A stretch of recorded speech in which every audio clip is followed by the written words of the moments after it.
Yeah, cool.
Senor, are we on?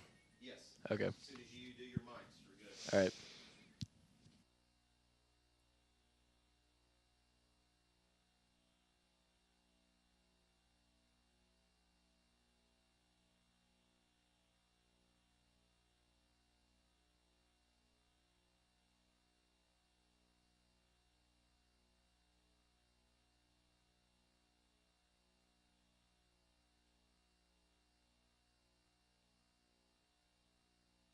Central has a great player in uh, Isa Kimoki, who's great with both shooting and through balls. And so I think Andrew Conley, the freshman left back, will really have to step up in defending that. That's a good point, Nicholas. And what you're seeing right now from the camera, you see the Spartan soccer players lined up. The first five are the seniors, the ones holding the roses. All five of them have given 4 years of their high school experience to this program and have all five been major contributors throughout this season and seasons before. As we look at them in a line and as the senior ceremony starts, let's go through them. Let's go through the seniors one by one, analyze where they're going, where they're from, and the accomplishments they've been through. The first you see in line there is number 19, Neil Jockman. Although due to the play, Jockman was unable to participate in the earlier stages of the season. He has still participated 4 years at the at 4 years in the soccer program, with three of them being on the varsity level. Neil Jockman will be attending the University of Chicago in the next fall. Excuse me. Next to him is number one and your full-time captain, Towns Bouchardine. Towns has been a 4-year varsity starter for the Spartans and a crucial component throughout the years, including in their state championship run last season. Towns will be attending the University of North Carolina Chapel Hill next fall. As Towns makes his way out, you can see number 10 to his right. That's Matt Swilly. Matt Swilly has also played 4 years on varsity, starting three of them. Matt Swilly will be attending the University of Alabama in the fall. And as a forward this year, Matt has been crucial to the goal scoring success the Spartans have seen up front. Next to Matt, you see Randall Nutt. Number 22, Randall Nutt, is a also 4-year letterman in boys soccer. He's been starting 3 seasons. Randall is the rock that the defense has relied on this spring for the Spartans. Uh, him accompanied by fellow senior Johan John have been the center backs and have been sturdy throughout the entire season. And as I say, Johan, next to him and your final senior is number 19, Johan John. Johan John has also played soccer 4 years in the program, three of them being on varsity. Johan gave some crucial minutes off the bench during their state run last spring, and along with Randall, they have been the two senior rocks that the defense has supported around and relied on throughout the year. So as you see them coming out, I apologize for not going in order. Uh, you see the rest of the Spartans lining up. So let's take this time, Nicholas, to talk about the non-seniors who are going to impact tonight's game. As you see, standing next to number 22, Randall Nutt, is 17, Robbie Strawn. Robbie, one of the few returning starters who is not a senior this year and has been a crucial and has been basically their primary goal scorer. Absolutely. He has 7 goals this season, the next highest being 5 by Zahir Sheikh, with his shooting percentage being 17. Not the highest, but many of his shots go on target, and he's definitely a scoring threat, opening up other shots from other forwards. Absolutely. Fullback in the fall and striker in the spring. He is a man of two sports, and his acceleration is something to be in awe of. As you see next to Robbie, you can see number 6, Scott Nord. Scott Nord, due to some injury, started a majority of the season last year as a sophomore. This year, once again, he will remain at the right back, and he has been as you can see, his physical stature, he's been a major force in the defense. This spring, but not only is his defensive game the reason why he's starting. Nicholas, talk about his shooting percentage. Well, Scott Nord has the highest shooting percentage at 27%. Many of those are headers, though, coming from the great midfielder Ramsey Abidi with 7 assists this season. Star corner kick taker, also number 9 over there, who's had many great passes across the middle, which Scott's really just connected with and headed into the back of the net.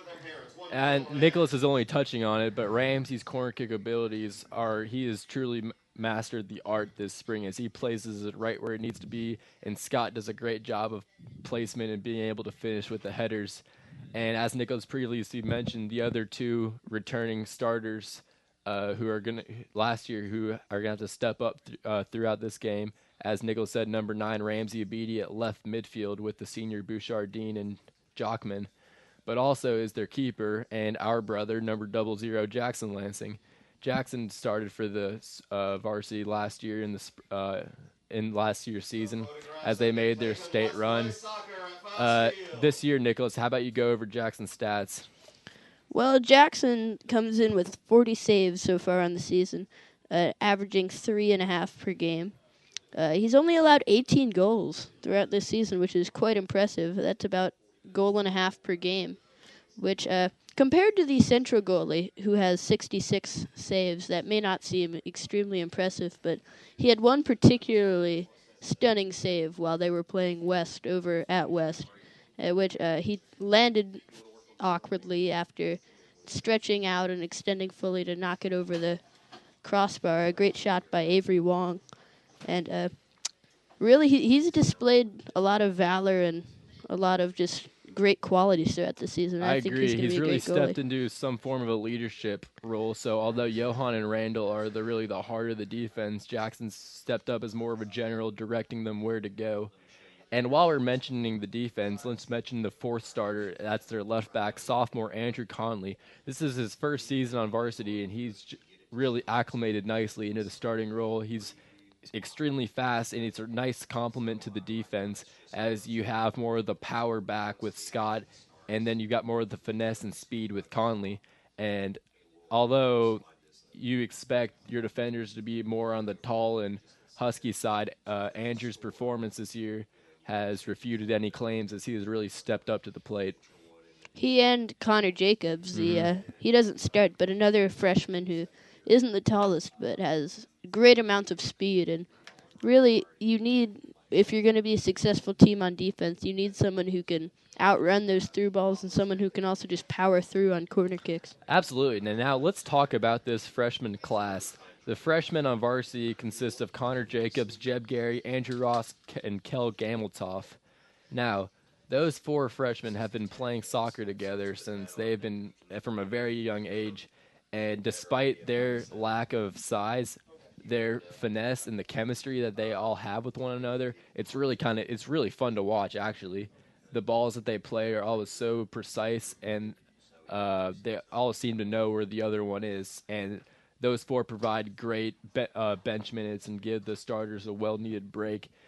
And if you're Coach Seth Harbin, that's something critical if you want to make a run at state again this year. You can't rely on your starters the entire game.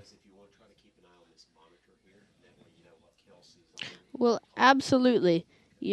Especially with Connor Jacobs or Andrew Conley, when they pick up a pass out from goalie Jackson Lansing, or just when they get a steal, you'll see them pass before Jeb or any of the other forwards will even break for it. They have that so-called third eye, where they can tell what's going to happen before it even does, and that's why they're always there with those pins and needle passes. While we're mentioning success off the bench with the freshmen, it'd be I guess, it'd be upon us to also mention the efforts of junior backs Jack Ragsdale and Tillman Keller, who come in to give Randall and Johan a blow in the center backfield. And as you see number 12 and 2 warming up, their height alone, it makes it extremely easy for them to go after the long balls. But the amount of skill that they've improved from last year to this year is truly unbelievable, and they've really stepped up nicely into the roles that they've been assigned to this season. And to be honest, I don't think there's really a player on this roster that can't get into the game and contribute in a positive way. Well, I completely agree. And one person you haven't completely talked about yet is Neil Jockman, the senior, who he hasn't started many games this year, but he's really had a great impact off of the bench. He'll be starting tonight because of that. But he has gotten into 7 games, and his impact on the field, aside from he doesn't have many goals or assists, but really what it is his passes. Not necessarily feeding shots, but he'll get the ball at midfield, and he just really has a great eye for the game. And really, you'll notice that as you watch him play. Mm-hmm. That's another good point. So as we see them getting ready for kickoff, we've basically analyzed as much of the Webb soccer team as we can. So we're going to take a quick break here. Stay tuned. We'll be back with the start of the first half shortly. Until then, you're watching Webb on the Web, the WOW Network.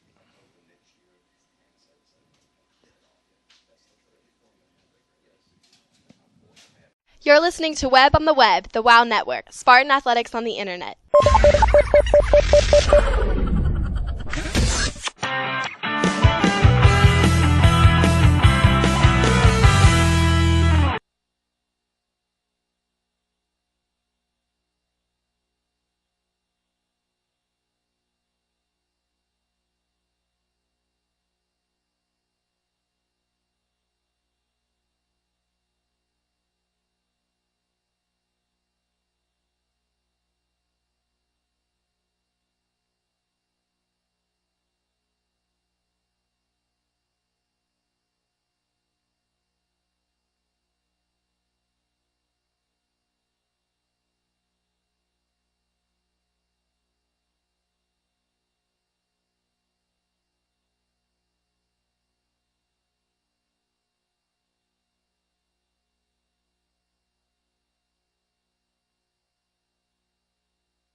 All right, fans, welcome back here to Faust Field as you're about to see the Spartans take on the Central Bobcats. What you're looking at is that we're minutes away from kickoff, both coaches giving some final pointers to their team. Let's take a look at the starting lineup for the Spartans. In the goal, we'll have number 00 Jackson Lansing. His defense will consist of center backs of seniors Randall Nutt and Johan John, winged by Scott Nord and Andrew Conley. In the midfield, you'll have center mid of Towns Bouchardine, their full-time captain, and winging him will be the left mid of Ramsey Abidi, the corner kick specialist, and Neil Jockman, the fellow senior. Up top for the Spartans, we will have Robbie Strawn, Matt Swilly, the senior, and Zahir Shaikh. Zahir just a sophomore, but he stepped into a role this year, and he's been a really talented third striker for the Spartans. Nicholas, how many goals does Zahir have this year? Zahir has 5, but he also has the most shots on target, getting more than half of them. Who has the most goals scored for Spartans this year? It's Robbie Strawn with 7. 7. And what about Matt? How many does he have? Matt and Ramsey both have 3. All right, so the 3 strikers for the Spartans are compiling 15 goals amidst the 3 of them. That's not bad by any means if you're Coach Seth Harvin. Not at all. Especially, a lot of those come in slews, where one goal will be scored and minutes later there will be another. And they also come at the right time. That's true. Watch the Spartans tonight. When they score in bunches. So as you look for the kickoff here, Central will kick off and kick it all the way back to their keeper, pursued by all three forwards. Right as we see Captain Towns Bouchard pursue the ball.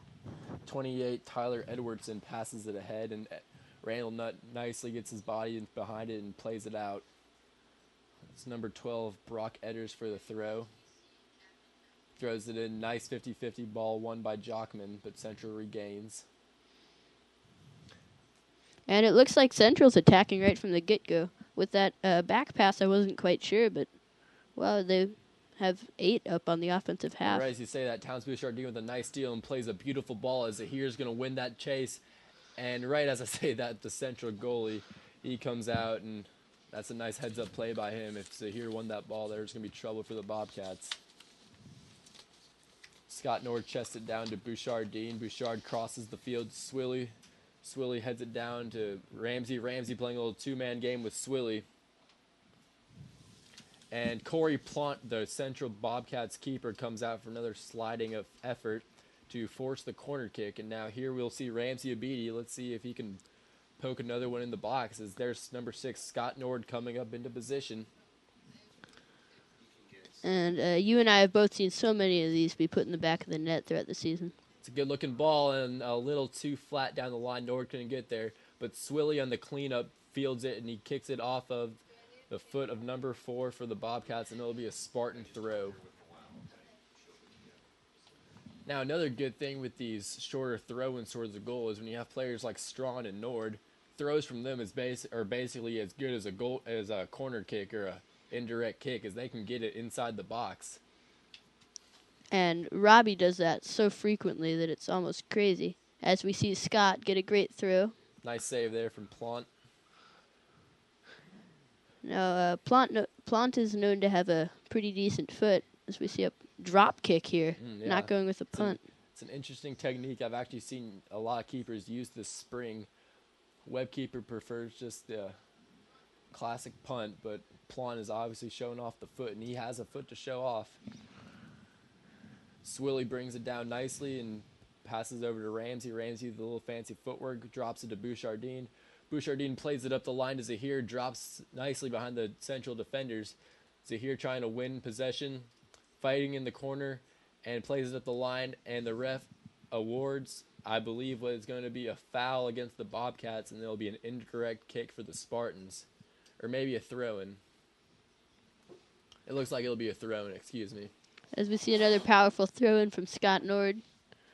50-50 ball won by Zamir Shaikh. Matt Swilly will take it out the side. Swilly with a nice little scissor step over. Plays it in the box, but Bobcats clear it out. Webb throw is left back. Andrew Connolly will step up to take it. Connolly plays it down the line looking for Swilly. Swilly with a nice little one-touch to Abidi. The left-footed Abidi tries to play it in the box, but the Bobcats deny it once again. Swilly regains possession. Nice little 1-2. Bobcats clear it out. Jockman possesses at the top of the box. A little bit short on that through ball there. Yeah, it was a good idea. Nord plays it to Towns. Towns trying to beat him to the corner. He can't do it, but the Spartans will get a throw-in out of it. Nicholas, so far the Spartans seem to be possessing the ball pretty well in the opening minutes of this match. And as one very wise coach once told me, the best defense is offense. So that is something that you really just can't deny. That when you're holding the ball, they can't score. Oh, and as we say that, Scott North, a beautiful throw into Towns, and Towns with the one flick with his head, he pokes into the middle of the box. Spartans unable to finish. Good defense there from the Bobcats as Plant clears it all the way down to the top of the other 18. Opting for a classic punt that time instead of the drop kick. Obviously, he's going to keep the defense on their toes. Plant plays it to number 9. That's Isa Kimokai, their leading scorer on the year. You're going to look for him throughout the game as he danced with a little on the sideline, but eventually was poked out by Conley. As number 28, Tyler Edwardson will, I believe is a foul on Conley, as Edwardson will go with the indirect kick. Abidi and Conley has to move back, give him the 10 yards. And as Jackson elects 2 of the smaller players on the field to form his wall. Edwardson chips him, and it's going to sail over everything as it sails right out of bounds, and it'll be a goal kick for the Spartans. And Jackson Lansing has really been working on these this year. He was struggling with them last year, and he's starting to get a little bit more distance on them. Oh, wait. What do we have? I don't know why he's retaking the kick. Maybe the wall was a little too close and it infracted the 10-yard limit, but regardless, Edwardson will try again. He plays it on the ground this time. It's at the top of the box. Good pressure by Jockman and Nutt. Nutt's going to carry all the way up. Pass the ball to Strawn. Strawn, pressure from his back, and he gets it taken from him. 50-50 ball in the middle of the field. Bobcats seem to retain possession for now. Kickballed up in the air, and nice win there from Nutt. Nutt's been crucial for the Spartans on those 50-50 wins throughout the season. Edwardson and Holland with a little one, too. Edwardson out to Kamokai, and Kamokai just shoots a little dribbler right at Jackson. Jackson possesses it easily, and Jackson with a nice-looking punt clears midfield easily. Strawn heads it backwards. Bouchardine going for the 50-50 win, does not possess. Kamokai comes down with a nice little back foot to Edwardson. Nord with a nice sliding stop. As Bouchardine and Kamokai fight it out. Spartans seem to regain possession, but now it's back in the air. Towns with the boot up the field to Zahir. And Zahir can't possess it, and Plonk will come up with another save. And I may add, Alex, that both these teams have one common opponent throughout the season, which is uncommon. Usually they have a little bit more than that, but they've both played Carnes High School. Webb won that game 2-1, while Central lost 1-2. And Central's record is a little bit south of Webb's at 5-5-2. And as you mentioned earlier, Issa Kamoke over there, number 9, center of the field, possessing the ball right now, is their leading scorer.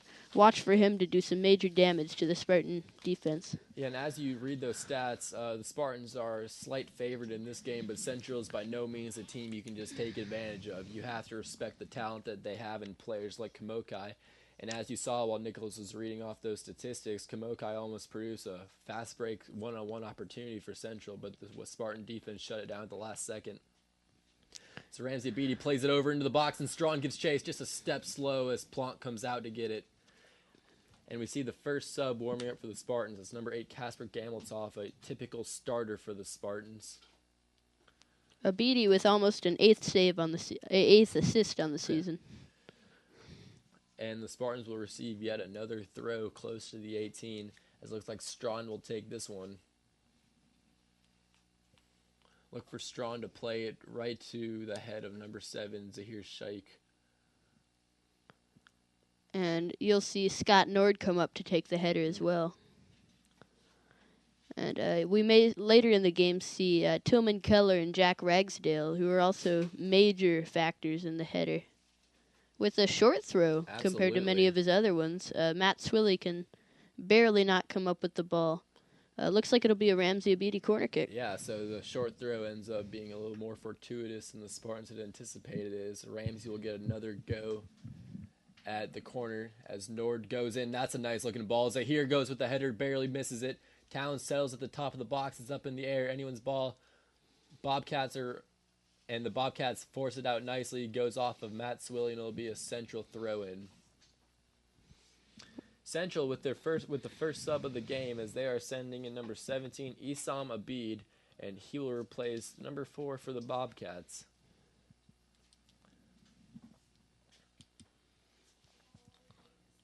And we'll see their defense try to clear it out of here. These Spartan forwards have been very hard to beat, usually, when the defense is possessing the ball rather than the goalie. Absolutely. That was a good little move there from Vamuyan Sheriff to escape the pressure from Zahir, but he ends up kicking out of bounds as Nord goes with the powerful throw and down to Strawn. Nice chest from 34 Trevor Freeman.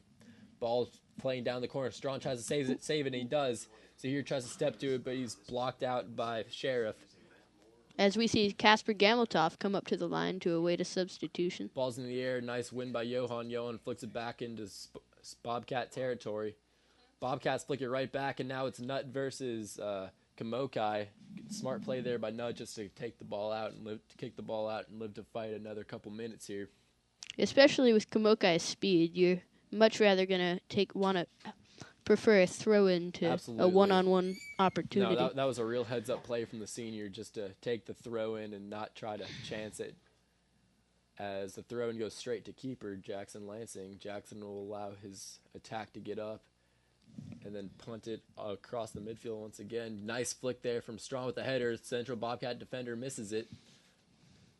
With a desperate back pass cleared by Corey Plott. And you see the foot once again from Plott. He's going to have to keep making plays like those if the Bobcats want to stay in. Sheriff Cleaser all the way down the field, and it looks like it's offsides, and it is. Kamokai was a couple steps offside, but if he wasn't, Nicholas, he was off to the races. And you could tell there with that one more step, and he was going to have a wide-open shot on keeper Jackson Lansing. Mm-hmm. And as many people have seen throughout the season, he would have capitalized on that. Absolutely. And so now with the Spartan indirect kick, I don't believe Casper Gameltoff will be able to sub, but there's some more activity going on the Spartan bench as every other reserve player Coach Seth Harbin has is starting to get loose.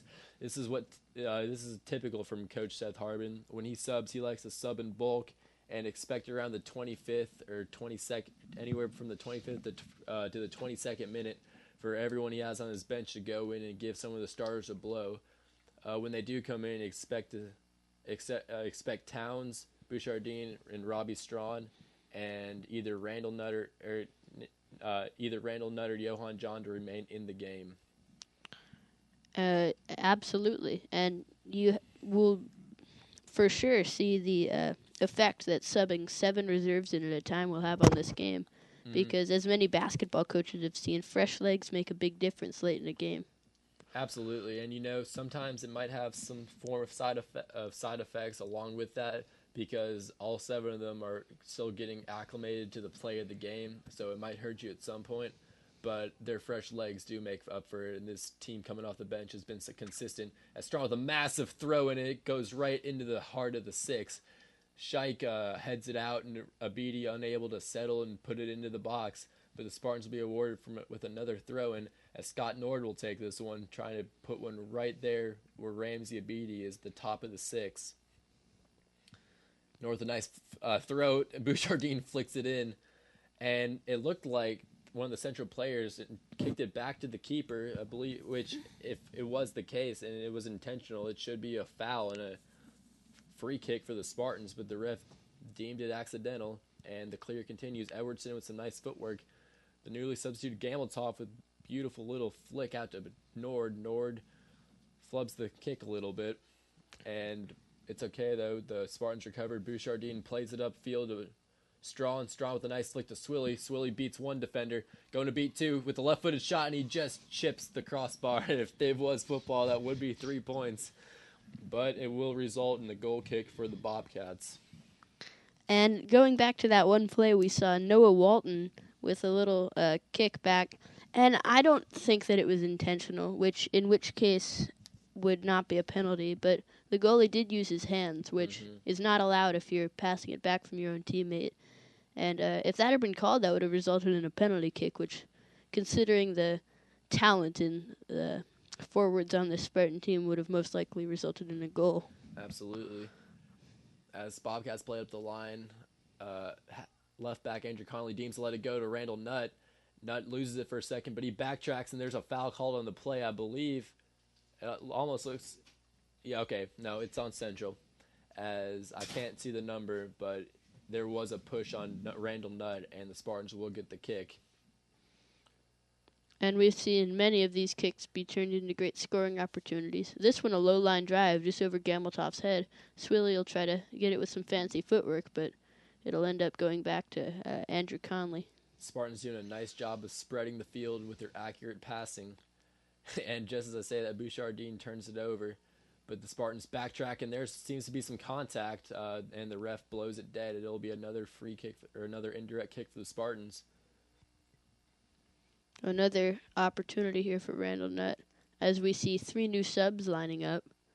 I believe 2 of them are Andrew Ross and Jeb Gary. The third one is Kel Gameltoff, 3 of the freshmen. And as you say that, the 4th freshman, Connor Jacobs, accompanied by the juniors, Jack Ragsdale and Tillman Keller, will join them.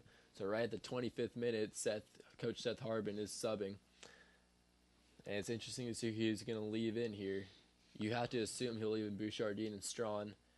And he will even Casper Gameltoff, who subbed in a couple minutes prior to this mass substitution. And the subs will take out Shaikh, Abidi, Nutt, Nord. And they will leave in Johan John, Robbie Strawn, and Towns Bouchardine.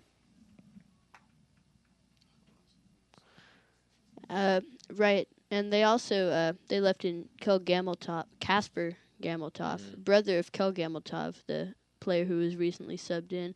As we see many freshmen on the field at this point with Andrew Ross, Jeb Gary, Connor Jacobs. But he did take out Andrew Conley, the freshman who starts. And interestingly enough,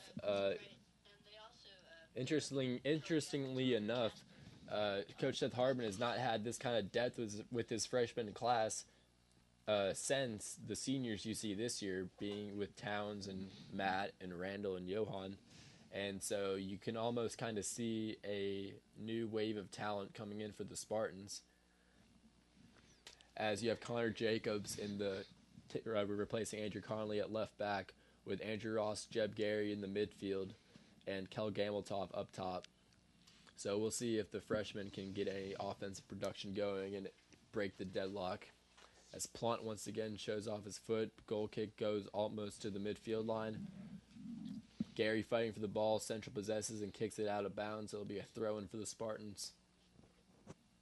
It goes all the way down to the tennis complex down there. Yeah. The Bobcats seem to be struggling with settling the ball early in this game, as they seem to like to play kickball and try to let their speedy attack try to outrace the Spartan defense. So far, Spartan defense proving resilient and showing that they too can play the hustle game. And Bobcats once again turn it over. That Sheriff kicking it out of bounds. And that's the junior Tillman Keller with the throw-in. Tillman, nice ball to the feet of Robbie Strawn. Robbie tries to turn it up, and it's taken. Edwardson crosses the field, and you see Kamokai chasing after it, but it's played out of bounds by Connor Jacobs, and the Spartans will drop back in. Bobcats throw down the line, and Jack Ragsdale is there, kicks it off of the central defender, or the central forward, and it'll be a throw-in for the Spartans. Nice heads-up play. And especially that throw-in by Tillman Keller may have been overlooked, but really putting the ball at the feet of Robbie Strawn can't be overlooked in this offense. Absolutely. It's a forward throw-ins are truly an art of the game, and as we were talking, I missed what happened. It appears it is a goal kick, though, so a little too hard of a touch from Gameltoff, and Plant will get another go at a goal kick. Great through ball from Jeb Gary. Plant shanks that one a little bit, and Andrew Ross plays it back towards the 18, but it's quickly cleared from number 26, Zach Holland. Spartans regain possession as Gameltoff tries to flick it to his brother Casper, but it's taken by Kamokai. Gameltoff fighting for the ball. Gameltoff with a nice-looking Maradona, but it is taken. And now the Central Bobcats are on the break. They split Johan and Tillman, and then there's a push that's number 7, Jose Duarte, as he pushes the defenseman Tillman Keller. Tillman with the great hustle on the backtrack to save the fast break opportunity, but if you're the Bobcats, that's an optimistic look, as that's really the first time you had any real sense of attack this game. That was really a step away from being a goal. Oh, absolutely. Excellent through ball from Kamokai. Was that Kanoka? I didn't see who played it through, but it was nice. And he's definitely a dual threat on offense. He has triple threat. He has the footwork, he has the passing ability, and he also has the shot. And the Bobcats electing to remain with their kickball strategy, and that one almost worked too, as they kicked it over the Spartan defense. Jackson Lansing came out a little too quickly on that one, and the header went wide of the goal, so it will result in a Spartan goal kick.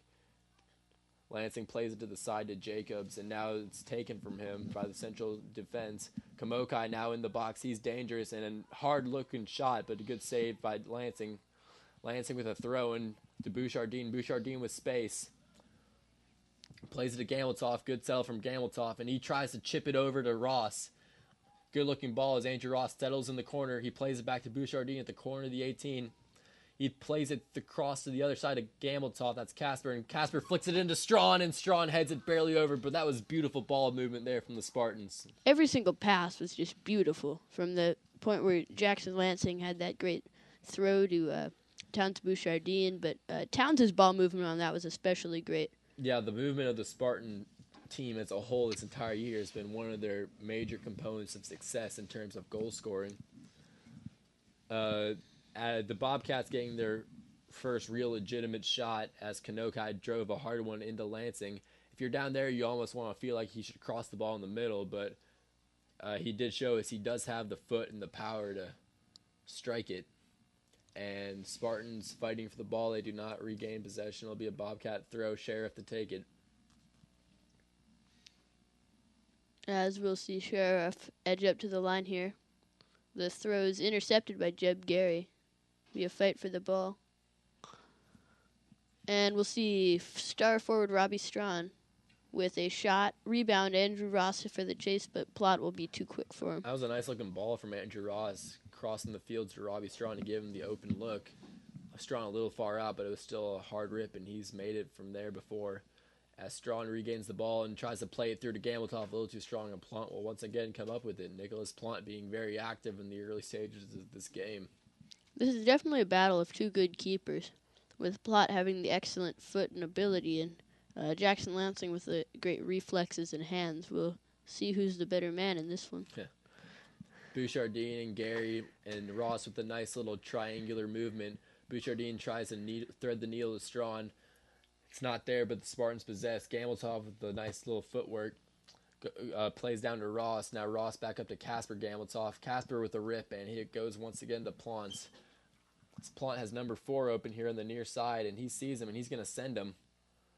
Nice looking header there from Tillman Keller. Way to judge the ball and regain his position as that ball floats over the center backs for the Spartans. Tillman Keller with nice hustle to track back and get between the attack in Duarte and the ball and drill it out of bounds. So Central Bobcats with another opportunity as they get thrown from the side. That was a great play by Tillman Keller, perhaps a goal-saving one. It was. His hustle throughout this entire year his hustle is one of the biggest highlights of his game, and he really wouldn't be the player he is without it.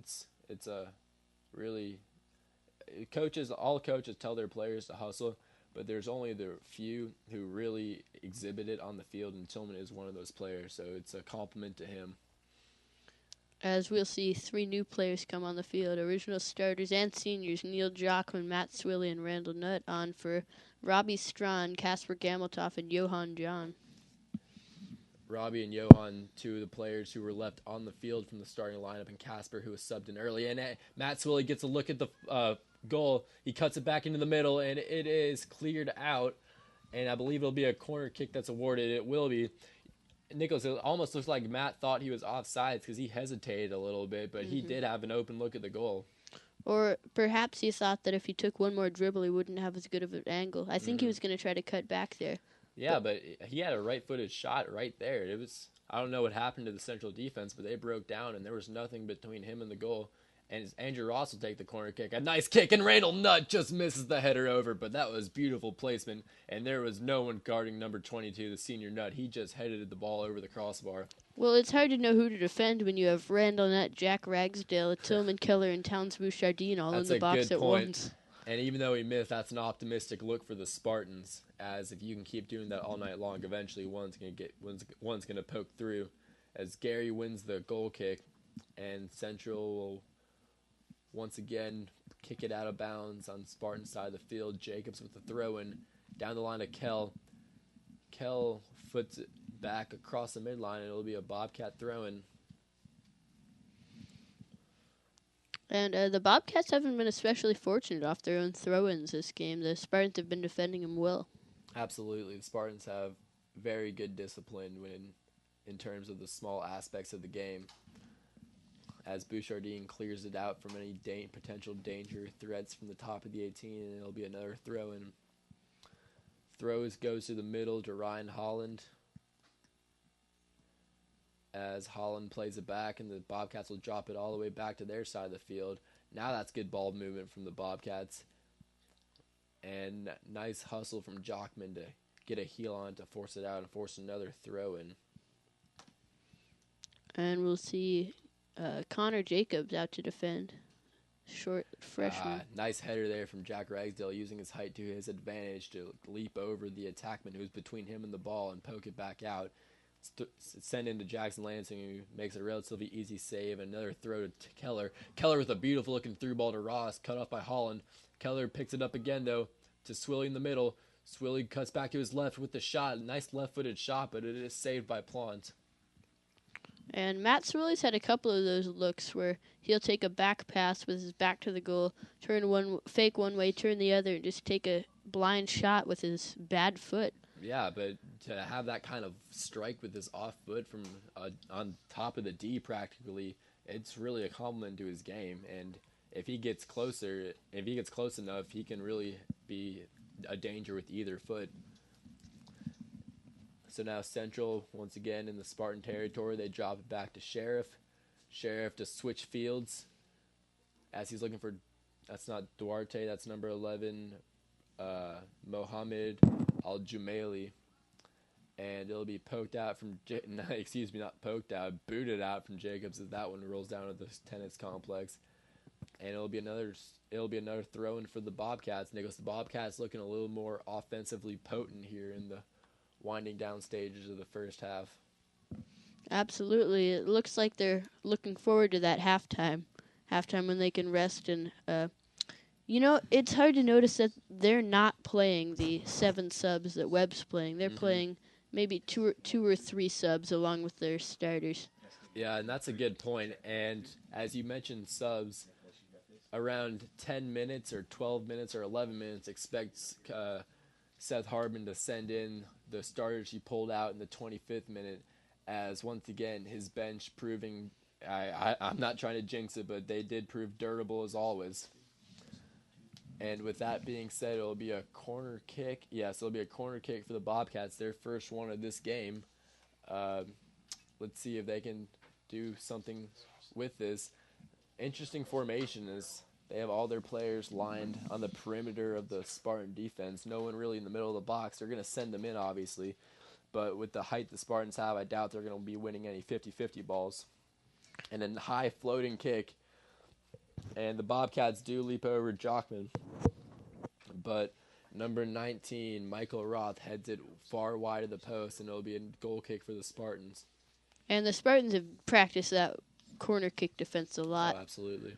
As you see their defenders, one on each post, and as well as their tall defenders and forwards in the middle, and building down in terms of height to the outside. Now, what is common with the Spartan goal kicks this year is that if the opposition gives away the easy pass to one of his defenders, the keeper, Jackson Lansing, will outlet it quickly to one of his defenders and rather possess the ball as opposed to booming it up the field with a 50-50 ball and a chance of losing it.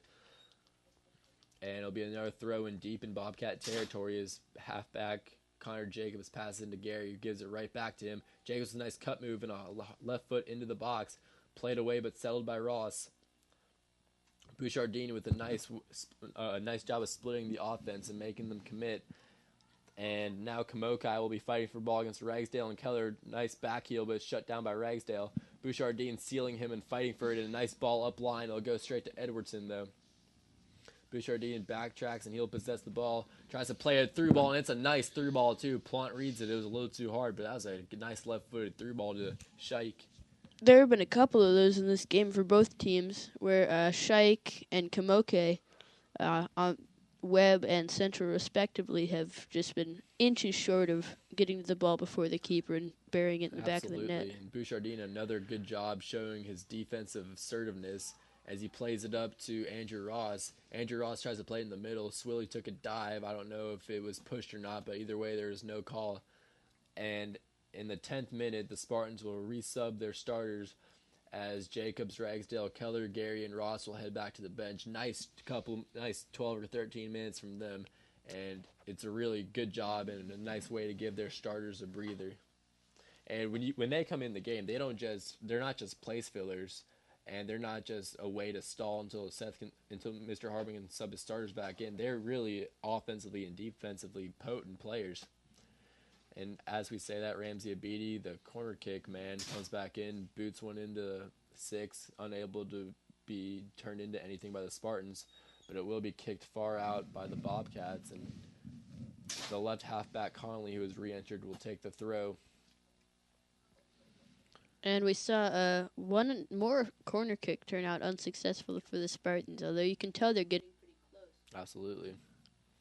As the Bobcats trying to press the matter, pressured by Nutt, and it'll go out of bounds. Will be awarded to the Bobcats once again as the Spartans will drop back in. Edwardson to take the throw.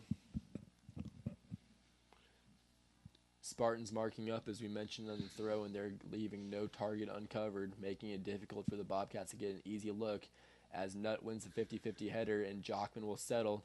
Jockman presses it up to Strawn. Strawn chested to control it, and with a left foot tries to play through to Shaik. It was a good idea, but not hard enough as Bobcats kick it away. Jockman boots it out of bounds, and once again they'll go with a settled throw-in. This time Kamokai will take the throw. He backheels it to Edwardson, who will once again try it. Edwardson throws it in the middle, and Jockman flicks it back to Nutt. Nutt up to Abidi.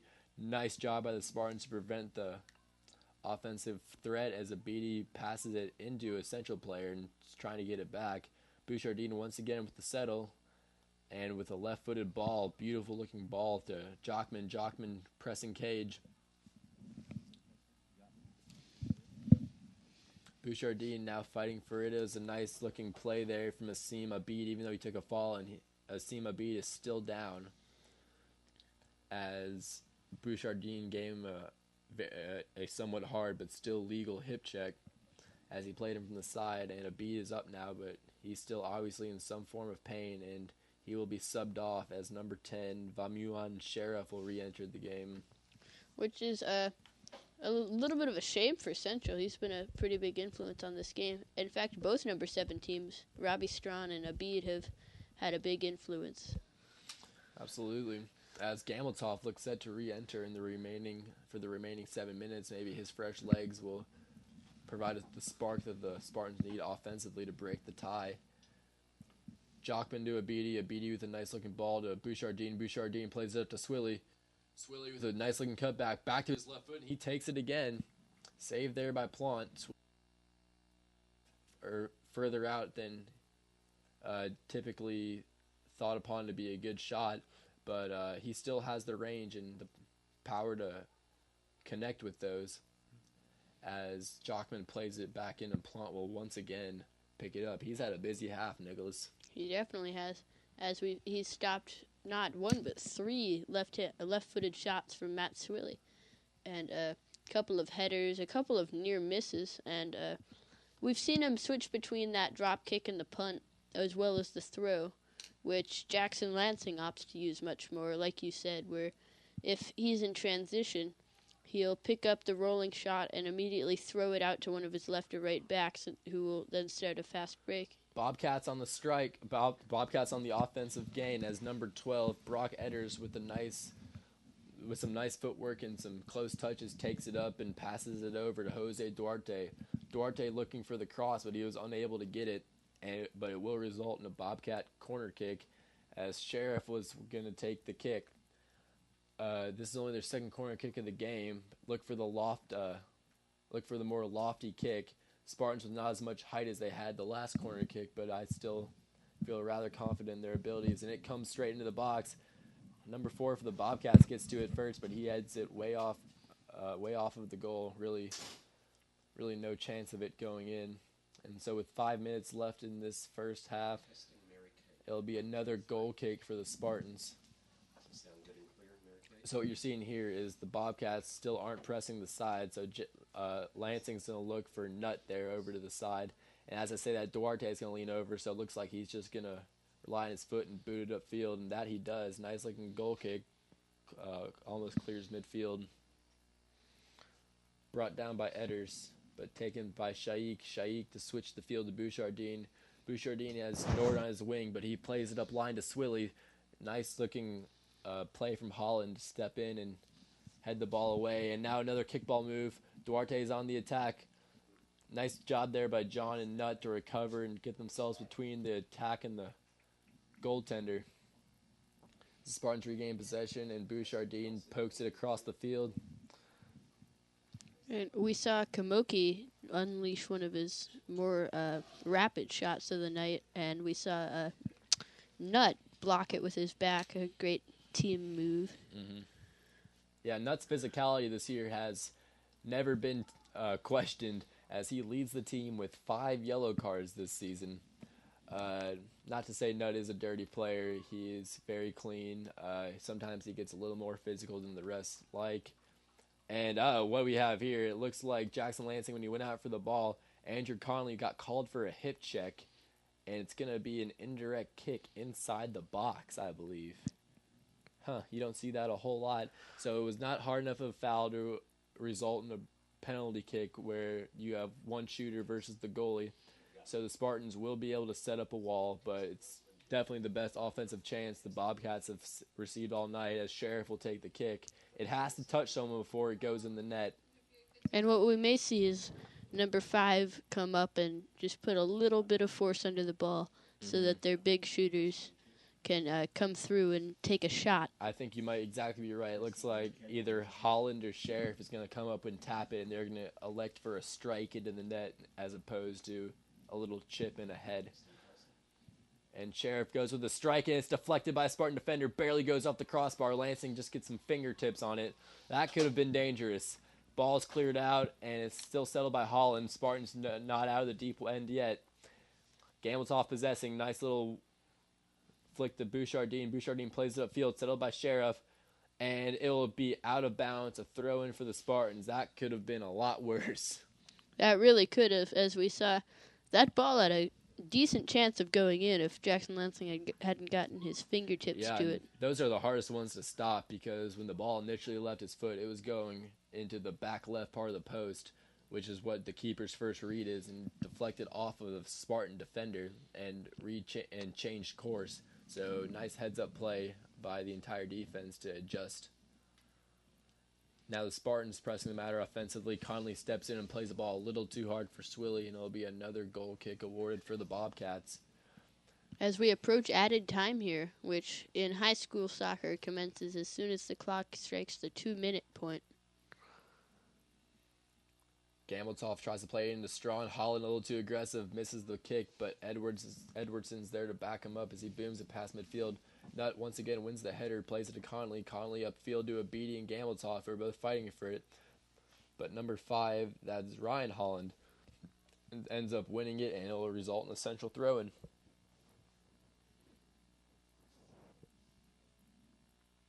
And a great throw in there, one of the few won by Central throughout the game, but intercepted by Bouchardine, who will boot it downfield. Ball, however, is booted back down the other direction to Kamoki. Edwardson showing off his foot a little too strong there, as Kamoki can't bring it down in play, and Andrew Conley will throw it in for the Spartans. As we are now in added time. Another 50-50 ball as Nutt got away with the push in the back there. But nevertheless, Spartans maintain possession, and that will be just a really ineffective chip into the box that Lansing comes down with rather easily.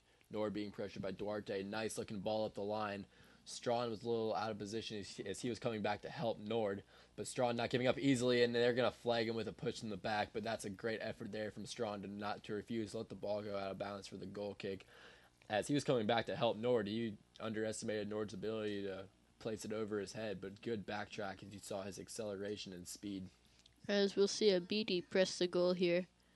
Little bit of time left in the first half. See if they can get a goal, go into halftime ahead. Abidi, one of the more finesse players on the Spartan roster, as you see his footwork there. Gambletov tries to poke it through to his brother Kell, but nothing happening as the Bobcats take it away. And unable to save it is number 12, Brock Edders, and it'll be another Spartan throw-in. Andrew Conley to take it with the first half starting to wind down. Stay tuned with us during halftime, as we're going to go live down to our sideline reporter, Mary Kate Haggerty, for some interviews with, I believe, to be some of the senior parents and fans. Always exciting stuff as Duarte goes over to Sheriff. Sheriff slips, and it'll be another Spartan throw and a rather fortuitous play for Webb. A Beatty with a nice little flick into a back header, but the Bobcats clear it rather easily. And with that, that will be the end of the first half, as your Webb Spartans and Central Bobcats are still deadlocked at a score of 0-0. So we're going to take a quick break, and when we come back, we'll give you some analysis of the first half along with some interviews. So until then, stay tuned, and you're watching Webb on the Web, the WOW Network.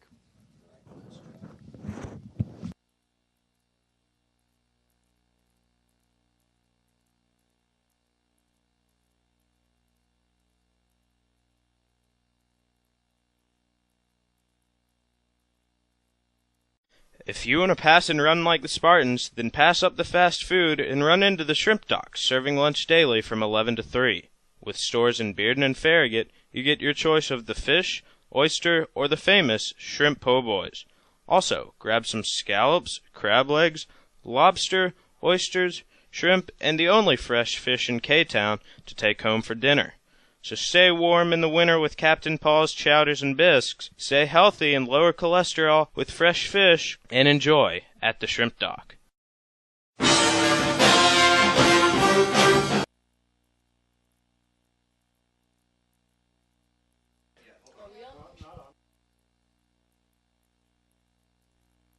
All right, on. Just stick around Mary Kate. They'll lead into you, and you can just follow their lead. Keep the camera, Kelsey, on. Wow, yeah, this is cool. Okay. And then you can see Mary Kate down there. Go ahead and just talk, guys. Are we on? Okay, go ahead. Welcome back, Spartan fans. For those of you just joining us, we are at the start of halftime here, as your Webb Spartans are deadlocked with the Central Bobcats at a score of 0-0 after the first half. You have some analysis of the first half coming up, but first we're going to kick it down to our silent reporter, Mary Kate Haggerty, as she has some senior parents to interview about their players. Mary Kate?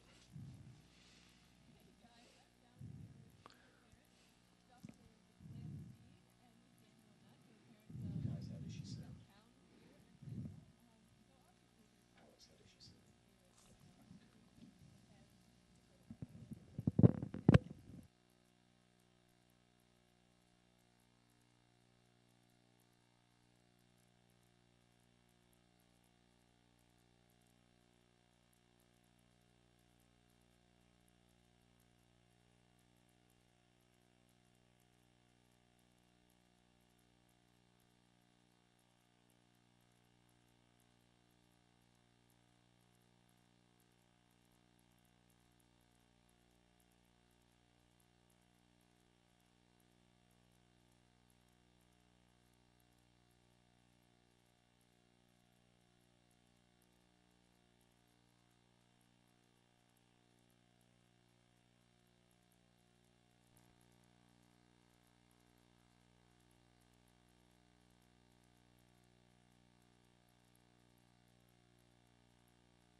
Interview with Doc Dean and Mrs. Nutt.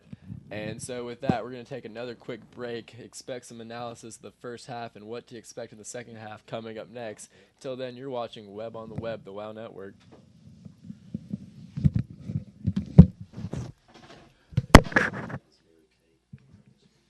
That's a cool little headpiece. Yeah, that's cool. Yeah. New feature.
All right, Spartan fans, welcome back. Sorry for the elongated break.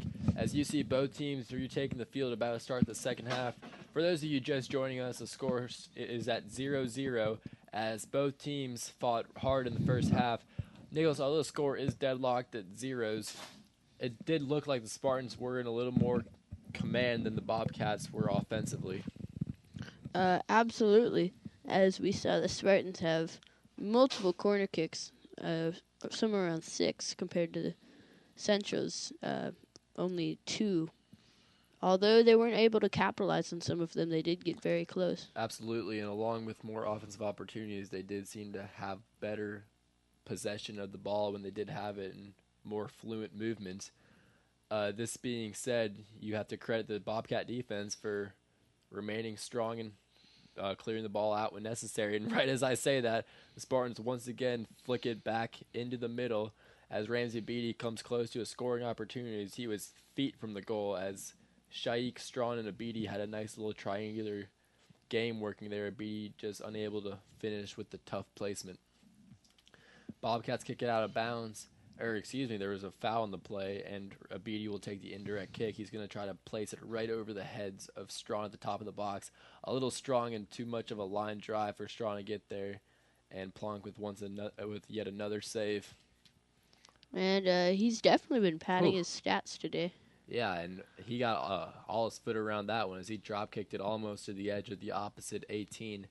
Nicholas, you mentioned this earlier. This is obvious. This is, as we said, the football field and not the Spartans' standard field that they play soccer on, and the dimensions are a little off. Do you care to elaborate? Well, as the rules of soccer state, a soccer field has to be anywhere from 100 to 130 yards. So each of them are a little bit different. Each of them have a different feel. And the Spartans field down by the baseball and lacrosse facilities is about 125 yards, while this one's at the bare minimum 100. Absolutely, and I was talking to Ramsey Abidi earlier today, and he said it's really difficult on corner kicks to place them accurately due to the room for variation in terms of dimensions for the soccer fields. But tonight he seems to have adjusted rather well, and his placement has been as good as ever. As Jockman taps the ball out of bounds, it'll be a Bobcat throw-in. Well, and one other effect it may have is these through balls and balls that the defenders are kicking over the heads of the other team's defenders to try to feed their forwards for some pretty good shots are sailing long, and Plott's getting some pretty good saves off of those, or at least punts and drop kicks, because they're sailing further than they intend. That's a good point, and as you were talking, our viewers saw Neil Jockman almost pile driving Kamokai for the Bobcats, and obviously there was probably no malevolent intent, but nevertheless the Bobcats will receive an indirect kick from a couple feet outside the 18. So while a direct shot to the goal might be easily stopped by Jackson Lansing, a little chip in onto the edge of the 6 and a ball that rattles around is difficult for him to keep his eyes on. That could be very dangerous, and it looks like that's exactly what Sheriff's planning on doing as he sends his strikers in, and he places it and he chips it over the crossbar, not what he was looking for, and a blown opportunity for the Bobcats on offense. Lansing with the quick recovery as he takes the ball, places it, and kicks it out to Bouchardine. Bouchardine cross-field to Shaikh, and a nice play by Holland to backtrack with the header. Towns almost had a home run ball there with that one as Conley steps into it to play up to the left-footed Abidi. Abidi forcing him to play him and plays a little strong to Shaikh. Shaikh saves it, though, and crosses it into Plonk. Nice movement from the Spartans there. Plonk throws it out to Ryan Holland. Ryan Holland moves it over to the side to Edders. Connolly plays it to the side to Shaikh. Shaikh trying to beat him on the inside, but Noah Walton having none of it, and it will be a throw-in for the Spartans. Nice heads-up play by Walton to kick it out to the outside of the flag to prevent the corner kick. And Issa Kamoki has definitely been neutralized by the Spartans' defense, which is really the main thing that they were targeting to achieve going into this game. So that's a job well done by them. Absolutely, and that's a good point. And Strawn elects with the bounce throw in to play to Bouchard Dean's feet. Towns misses the first go at the goal, but he regains possession out to Jockman, who plays it back to Nutt. A little miscommunication, but the Spartans will regain possession, and Nutt with a nice back heel off Kamokai, and the Spartans will retain possession. Nutt with a nice looking throw to the feet of Bouchardine. Bouchardine plays it through to Swilly and just a little too strong, but that was a nice looking idea. And Nicholas, you have to wonder when one of these offensive opportunities is going to turn into production for the Spartans in terms of the scoreboard. Well, when you have enough of them, one of them's going to end up going into the net. So you think, as Plonk shows off his foot once again and drives it all the way down, the Spartans cannot remain complacent on defense, as just one complacent moment followed by a good kick could result in a fast break for the Spartans, as Holland goes barreling into Shaikh. No foul called on the play, as the Spartans will only get the throw-in. Nice physicality there from Holland, as Strawn will once again take the throw. You have to wonder if he's going to elect with the bounce to the feet or just try to use all of his strength and play it into the middle of the box where height like Nord is waiting. And he plays it to the feet of Bouchardine. Bouchardine with a nifty little back heel, but ultimately ineffective as the Bobcats clear it. Spartans will retain possession as Nutt will take the throw-in. Strawn will take the throw-in. And the games remain scoreless at this point, which is almost disappointing considering all the great offensive opportunities we've seen from both teams. And notice how the Spartans, even on throw-ins, they don't waste possessions. They play to feet, they play to space, and they don't make careless passes that would result in turnovers. As Plonk once again just launches one over the defense, and keeper Jackson Lansing is actually going to have to come out for that one. Heads up play there from Johan John to use his head to head it back to the keeper. And by using his head, the Jackson's allowed to touch it with his hands. That is not following in the rules of an intentional kickback to the keeper. But Plonk showing a much stronger foot than we saw in the first half. You have to wonder if it's the wind or if he's just found his groove or what. But the Spartan defense is going to have to remain a little further back. Well, I don't think the wind would be as big of a factor as we see the flags. Somewhere around 6 or 7 knots. Nothing very large. Well, good in-depth analysis there, Nicholas, as the Spartans kick it out of bounds and drop in for another central throw-in. I'm not entirely too sure what a knot is, but I'll take your word for it. Nautical miles per hour is the unit you measure wind. Hurricane measures at about 66. Well, that's why you're smarter than me. Okay, so Bobcats throw it in, and that's number 17, Isam Abid, who we saw take the hard hit earlier. Glad to see he's back in the game. Kamokai tries to cross it in, but he ends up chipping it over the crossbar and out of bounds. He's upset with himself about that one. As keeper Jackson Lansing taking his time on this one instead of hurrying the goal kick out to the side. It looks like he's just going to use his foot. And not as powerful as the kick as he would have liked, as he didn't get enough loft on it. But nevertheless, the Spartans doing a good job of fighting for the 50-50 balls and gaining possession out of it.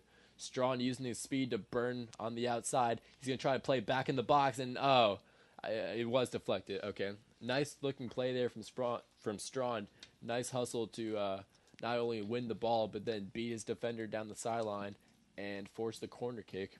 And on that goal kick by Jackson Lansing, we've noticed a few of those squibs throughout the year in which he'll aim further downfield, but he will just not strike it as squarely as he would like. And and this is ideal placement for Ramsey B, the left foot with the left foot, as he can bend it into the box, and that he does. And Nord, that's right where he wanted it. Scott just a little bit off on the finish, but nevertheless, that's a good-looking kick from Abidi.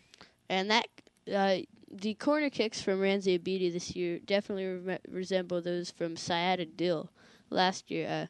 He was a senior last year who made a couple of corner kicks, bent them in from the right side. He was right-footed.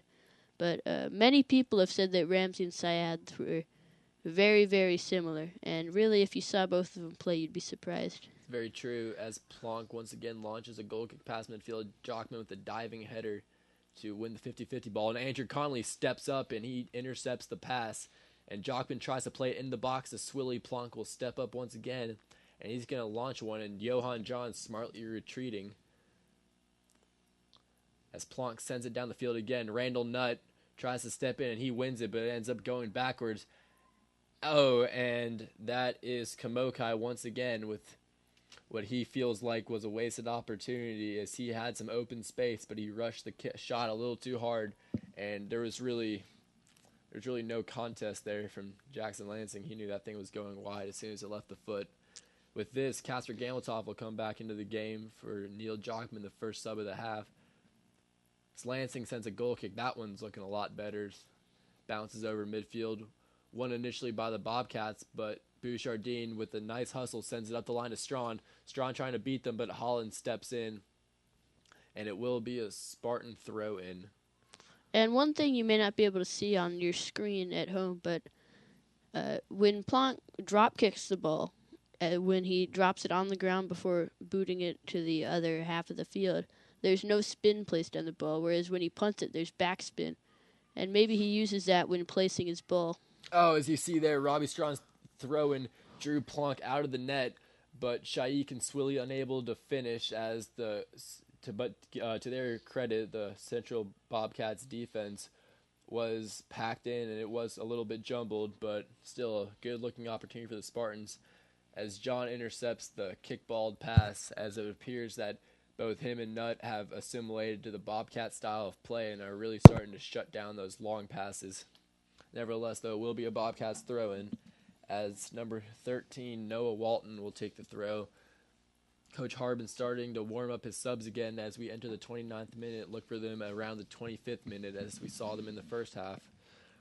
Walton with a throw over the head of Mohammed Al-Jumaili, and Lansing gets possession. Lansing with a punt to Strawn. Strawn unable to settle on the first bounce, but it'll be booted out in a Spartan throw. You know, Nicholas, what I've really seen throughout this game and the season now as I think about it is on 50-50 balls, even if the Spartans don't get the first touch, most of the time they end up winning gaining possession of the ball. And when you think about it in terms of the entire game, that's really just a potent stat to be dominating, because you have possession of the ball, and to win it practically every time on the 50-50s, it's hard for Central to create any offense off of that. Yeah, I have a coach who has always said that turnovers are what kills you in a game. And those 50-50 balls, although not technically considered turnovers, are possessions. And you win a game by having possessions. You can even beat the best of teams if you have more possessions than them. That's a nice synopsis of what I was stuttering to get out, but yes, very nicely said, as Plonk's strong foot is once again intercepted and kicked out by Bobcats, and Spartans will throw it in. Bouchardine with the ball in the middle of the field. He tries to switch it to Conley, but it goes off the heel of Abidi. Now Gameltoff with a nice-looking step over and a left foot as he tried to loft it over the defense to Strawn. Not enough loft, though, as Plonk gets it once again. You said this earlier, but Plonk really is stat padding this game, as that is probably his 12th or 13th save. Although, as Coach Seth Harbin always tells Jackson Lansing, some of these may not be considered saves. Yeah, that's true. Just the ones that come back to him probably aren't, but even still, he's had an active game. He's definitely been very active, and he's, if nothing else, has had the opportunity to better his punting and drop kicks.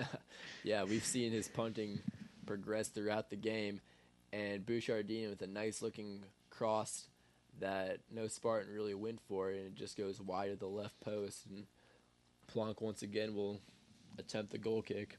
As we'll see the fatigue factor start to play a big role here, especially with Coach Seth Harbin subbing in 6 at a time, all but with the exception of Neil Jockman, all the reserves, while the Central coach remains subbing 1. Yeah, and that's a good point, and that's when Coach Harbin's advantage of subbing in bulk is going to benefit the Spartans here, as the Bobcats really haven't subbed more than one player at a time, as, Robbie Strawn with a nice-looking right-footed strike. He plays it low and across the cage. Good reflexes with the diving save from Plonk, but that was another good opportunity. One of his best saves of the night, I'd say. Oh, yeah. He really had to lay out there to get his hands on that one. And you might not be able to tell from the camera angle and from the viewpoint of the stance in the press box, but those shots on the ground, they're a lot harder. They're a lot harder shot, and they're a lot harder to say than you may realize from up here. And so that's to Plunk's credit for that, and to Strawn's. He was just a couple inches there from poking it into the back corner and ending the deadlock. This being, as we were talking, the ball has been kicked out of the end line, and a corner kick has been awarded. Kamokai will take the corner kick, and a nice-looking bend into the middle, but Nuts there, once again with the header to play it out. Spartans pursuing relentlessly as they force yet another turnover, and a 50-50 ball is now in play as Swilly, with nice hustle there, forces Holland to boot it all the way to Lansing as he makes once again the relatively easy stop. Lansing will flip it out to Conley to regain possession, and Conley gets it taken from by Central, but Johan John is there to clean up the mess. It ends up going off of Gameltoft, and it will be another Bobcat throw-in. There have definitely been a lot more throw-ins than the average soccer game tonight, and that's just partially in part to the two defenses playing well, clearing back passes out by just kicking them out of bounds. What you notice with the Spartan defense, and midfield included in that defense, is on 50-50 balls or throw-ins, there's always 3 or 4 swarming to the ball on any one man. And when you have something like that happen, you're going to force either the instant turnover or a wild boot that is often going to result in a turnover. And so it's little hustle plays like those that win you ball games. And as I say this, Spartans hustled a little too much in the eyes of the ref, and they were a little too physical, as an indirect kick will be awarded for the Bobcats. Nice poke in the box. Jackson Lansing with the punch out. Takes a dive on the play, but way to be assertive for the ball, and Matt Swilly clears it out to Robbie Strawn. Strawn with a nice-looking ball into Gameltoft. Gameltoft beats the defense and pokes it in, but it just goes wide. Wow, that's a nice vision there from Strawn to see Gameltoft in good placement. A little unfortunate Casper couldn't finish, but it was a hard shot with a tough angle. And once again, the offensive production of the Spartans has not ceased to stop throughout the night despite the score. As we saw Casper try to kick that left foot and bend it into the top right corner of the goal. So as Plonk retrieves the ball for a goal kick, coach Seth Harbin will put in his subs as Ragsdale, Keller, Jacobs, Gary, Ross, and Kel Gameltoft will re-enter the game for the Spartans. And as you mentioned earlier, the fresh legs might provide the spark that the Spartans need in comparison to Central. As Ross plays it over to Kel Gameltoft to Robbie Strawn, and Robbie Strawn, he just missed backside, and he's kicking himself for that one. But just as I was saying, you have newly substituted Andrew Ross, a beautiful-looking ball to the newly substituted Kel Gameltoft with a great flick in the air to Robbie Strawn. That ball didn't touch the ground really once in that sequence. Strawn with one-on-one with the goalie, and he just puts it a little bit too far to the right. That was rather unlucky. As Jacobs wins the ball, passes it to Ross to Gary over to Jacobs as their chemistry is apparent. Jacobs over to Gameltoft, and it is truly something to watch those four freshmen play together. As you saw right there, all 4 of them getting in on that little sequence as they seem to know where each other is on the field. That being said, Gameltoft unable to control the header, and a goal kick will be awarded. Edwardson now taking the goal kicks. Nicholas, do you see anything in that over Plonk? Over this the course of this game, I've noticed that Plonk's drop kicks and punts have been very successful, but a lot like the opposing keeper, Jackson Lansing, his goal kicks have a lot of times squibbed and dribbled and just not ended up where he wanted them. That's very true, and as you were talking, you once again saw Jeb Gary, Andrew Ross, and Kel Gameltoft playing a little 3-man ball and almost resulting in a goal out of it. Strawn now dancing with the top of the 18, Gameltoft getting in there, and it's cleared by Central as defender Tillman Keller stepping all the way up, and he's going to try to take it down the line. He does. Tries to cross in the box, plays on the ground. Strawn out to Gameltoft. Gameltoft unable to settle, passes to his brother Casper. Casper pokes it in looking for someone, but it goes straight to Plonk. And in these last couple of minutes alone, Nicholas, the opportunities for the Spartans have increased dramatically. and you have to start wondering when they're going to convert. Absolutely. As we'll see Jack Ragsdale play a 50-50 ball. He'll win it, and it looks like Connor Jacobs will take the throw in. Jacobs up the line to Andrew Ross. Andrew Ross flicks it over to Jeb Gary. Jeb Gary with space to operate. He sees Kel Gamiltoff, and he sends him a little behind Gamiltoff, but he sells to the top of the 18, shielding himself from the defender. Plays it into Robbie Strawn. Robbie Strawn outside to Gary. Gary at the top of the 18 flicks it in the air to Gamiltoff. Gamiltoff with a header, and it once again dribbles to Plonk. But once again, the ball movement was just tremendous. I mean, the Central hasn't even really come close to stopping it. Webb's just missing some opportunities. As Casper Gamiltoff once again carries it up. That was a nice takeaway there from 34 Trevor Freeman to prevent another scoring opportunity. As Johan John passes over to Connor Jacobs, who clears it back up. And the ball will fall back into Spartan territory. Bouchardine wins another 50-50 ball. Nice play there from Ryan Holland to take it away. Jack Ragsdale. There's some contact, no call. Nice job by Jack to be physical and get back and win the ball. Bouchardine and Gamiltoff play to each other. Gamiltoff off to Ross. Ross to Bouchardine. Bouchardine boots it in the air. Goes over Holland, and Jeb Gary will settle. Jeb Gary flicks it back to Casper Gamiltoff. Casper Gamiltoff goes up the line to Andrew Ross a little too hard, and will go over the end line, and another goal kick will be awarded. So with 19 minutes to go, the score remains 0-0, though not due to lack of trying on the Spartans' behalf. Especially that last attempt there from Robbie Strawn. I feel like all the student section and all the parents felt like he had that shot in the bag. Oh, I felt he had that shot. That's a rare miss there from Strawn. You could tell he was upset with himself, but sometimes that kind of stuff happens in soccer, and you have to have a short memory and play the next play. Absolutely. Robbie Strawn usually showcases surgeon-like precision with his shots inside the 18 and sometimes as far as 30 feet out, so that was definitely surprising. As Jeb Gary wins another 50-50 ball for the Spartans, nice-looking poke into Andrew Ross as Gary split both defenders. Ross, Strawn, and Gamiltoff playing a little three-man ball as Gary out to Gamiltoff. Gamiltoff a little behind Keller, but Keller will recover to regain possession. Nice turn from Keller to keep the ball in bounds, and he possesses once again. Gamiltoff turns with space to operate. Look for the cross in. A nice-looking move. He took a little too big of a touch, but recovered nicely. Keller now pursuing. Good cutback from Holland. Holland plays it in the middle of the field where Jockman and Bouchardine are both going at it. And Bouchardine will be called for the foul, and it will result in an indirect kick for the Bobcats. As we'll see, the number 28, the taker of that goal kick a few minutes ago, take this indirect kick from behind the midline. But he's definitely displayed a powerful foot throughout this ball game. Tyler Edwardson, as you see on the clears and from the goal kicks, he definitely has the power of putting this one over the Spartan defense into the box. But he elects to play a shorter ball to Kamokai, but Kamokai unable to settle it. But now he gets it back, dancing within the corner.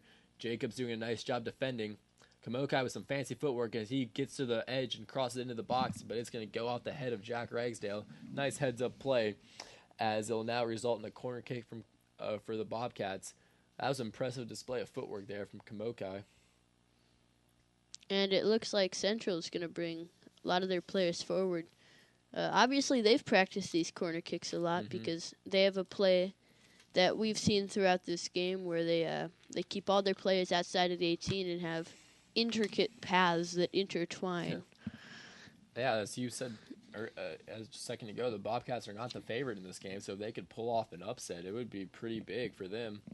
And so they're going to do all they can to try to take advantage in terms of the scoreboard. Goal kick comes in, nice header from Tillman Keller. Neil Jockman pursuing.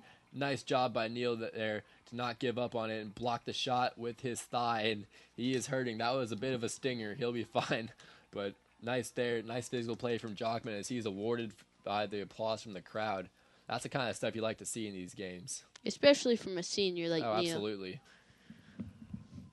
And great defense there from, once again, the great chemistry between two freshmen, Andrew Ross and Jeb Gary. Absolutely, as they hunt in pairs and eliminate any offensive potency that Kamokai had. And they played over to Strawn. Strawn trying to beat Holland. And what a great play there by the keeper for Central to come out of the box and come all the way out of the box and meet Strawn head on to prevent what looked like to be a fast break goal for Spartans. Bouchardine takes it and crosses it across the middle. Oh, Andrew Ross. He had a wide open net as Plonk was still looking at Bouchardine, but he was just got around on it a little too early, and he didn't lock his ankle enough, and he sent the shot skyrocketing and resulting in an easy save from Plonk. Spartans once again win another 50-50 ball story of the night. Gary coming up the field being pursued by Ryan Holland. Gary tries to chip it over his brother, or Ryan Holland's brother, being Zach Holland, but Zach with a nice defensive play takes away another scoring opportunity for Strawn. Bouchardine in the corners evades the slide tackle, puts it into the box. Gary with a nice trap, he has it at his feet, and he rips up for the shot, and it goes wide right once again, and substitutions will come for both teams as seniors Randall Nutt and Matt Swilly will check back in for Johan John and Robbie Strawn. Robbie Strawn getting what I believe is his first break of the game, not counting halftime. And both Johan and Strawn will return with the rest of the starters around the 10th minute. So just a quick blow. Both Swilly and Nutt will remain out here for what I presume to be the rest of the game. As a line drive, almost grounder of a goal kick, the Bobcats retain possession and pressure at the field. Bouchardine with a nice back tackle to take the ball away. And Nutt plays it forward to Andrew Ross. Andrew Ross trying to flick it ahead to Swilly, just bounces at a funny angle. There was some spin on that ball too, and it goes out of bounds, and the Bobcats will receive a throw-in. Yet another throw-in for the Central Bobcats. And let's take a moment to talk about the weather. Well, the weather's been great tonight, and pretty much the optimal night for soccer. Absolutely. Around 68 degrees, overcast, but no rain. But that blew away. It's pretty much sunny and clear skies now. A rather now. nice change from the Saturday and Sunday rain that seemed to last for the entire day. And it's shaping up to be a rather beautiful night here on the football field. Still probably a little damp, but that doesn't seem to be affecting the play of the game too much.